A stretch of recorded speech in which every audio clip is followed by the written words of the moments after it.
আমি শাশুড়ির বাজারের টাকা পর্যন্ত মারিয়া দিছি।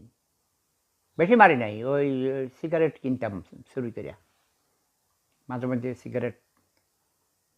বেশি বাজার করতে আমার দিত না। শাশুড়ি মনে হয় টের পাইয়া গেছে যে আমি টাকা চুরি করিয়া সিগারেট কিনছি।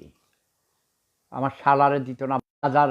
সরকারের বাজার করার মধ্যে মজা আছে, টাকা মারা যায়, বুঝো না? মানে বেকার থাকলে আরও মজা। ওই সময় 1 টাকা অনেক দাম।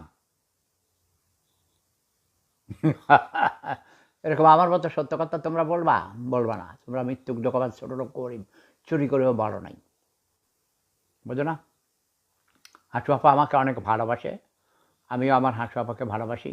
আমার যত ক্ষোভ, আমার রাগ, মা নাই বাপ নাই, কার কাছে বলবো? সবাই শুধু টাকা চায়, টাকা চায়, টাকা চায়।